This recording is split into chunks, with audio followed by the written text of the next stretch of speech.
നമസ്കാരം. Raf talk ഫുട്ബോളിലേക്ക് അവർക്കും സ്വാഗതം.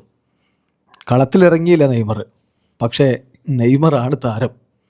വൈറലായിട്ട് മാറുന്നൊരു വീഡിയോ ഉണ്ട്. ബ്രസീൽ ഒരു ഗോൾ വഴങ്ങുന്നു, തൊട്ടു പിന്നാലെ ഡ്രിങ്ക്സ് ബ്രേക്ക് ആവുന്നു.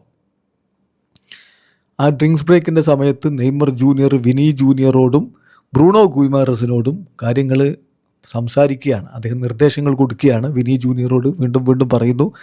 അതുപോലെ ബ്രൂണോ ഗുയിമാറസിൻ്റെ ഷർട്ടൊക്കെ പിടിച്ചു വലിച്ച് കാര്യങ്ങൾ ഉപദേശിച്ചു കൊടുക്കുകയാണ്. പിന്നെ നമ്മൾ കാണുന്നത് എന്താ? കളി പുനരാരംഭിക്കുമ്പോൾ ഈ കോംബോ ബ്രൂണോ ഗുയിമാറസ് വിനി ജൂനിയർ കോംബോയിൽ നിന്ന് കിടിലൻ ഗോൾ വരുന്നു. വിനി ബോളുമായിട്ട് പോകുന്നു. അദ്ദേഹത്തെ ഡബിൾ മാർക്കിംഗ് ആണ്, രണ്ടുപേരും മാർക്ക് ചെയ്യുന്നു. അത് പൊട്ടിക്കണം. അദ്ദേഹം നേരെ ബ്രൂണോ ഗുയിമാറസിന് പന്ത് കൊടുക്കുന്നു. എന്നിട്ട് 1-1 ആ ബോൾ തിരികെ റിസീവ് ചെയ്യാൻ വേണ്ടി വിനി തന്നെ മുന്നോട്ട് പോകുന്നു. ബോൾ എടുത്തിട്ട് പിന്നെ ഒരു മാജിക്കൽ ടച്ചാണ്.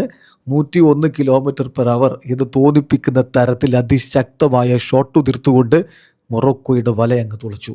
യെസ്, ആനന്ദാവേശ അധിരേഖത്താൽ ബ്രസീലിൻ്റെ ആരാധകർ തുള്ളിച്ചാടുമ്പോൾ നെയ്മർ ജൂനിയറും വളരെ അഭിമാനത്തോടു കൂടി ആ ഗോൾ ആഘോഷിക്കുന്നത് നമ്മൾ കണ്ടു.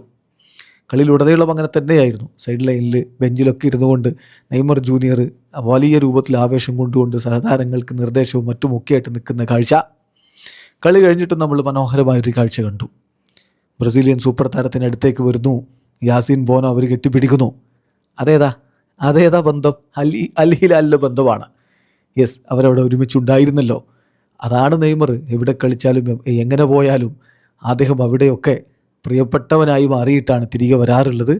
ഇപ്പോൾ കളി കഴിഞ്ഞിട്ട് വളരെ കൃത്യമായിട്ട് ഫാബിഞ്ഞോ പറയുന്നത് നമ്മൾ കേട്ടല്ലോ. ഫാബിഞ്ഞോ പറഞ്ഞു, നെയ്മർ ഞങ്ങൾക്ക് വളരെ ഇമ്പോർട്ടൻ്റ് ആണ്, അദ്ദേഹം ഞങ്ങളോടൊപ്പം ഡ്രസ്സിങ് റൂമിലുണ്ട് എന്നുള്ളത് തന്നെ ഒരു ബലമാണ്. കളിക്ക് ശേഷം പറയുകയാണ് ഫാബിഞ്ഞോ.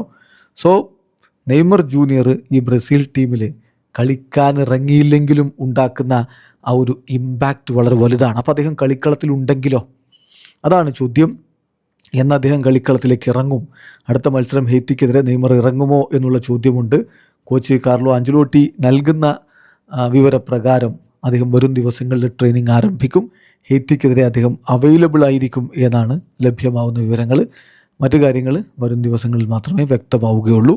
ഏതായാലും നെയ്മർ കളിക്കളത്തിന് പുറത്താണെങ്കിലും അദ്ദേഹം തന്നെയാണ് താരം. വീഡിയോ അവസാനിക്കുന്ന ഫുട്ബോൾ ലോകത്തെ കൂടുതൽ വിശേഷങ്ങളുമായി റാഫ് ടോക്സ് എത്താം.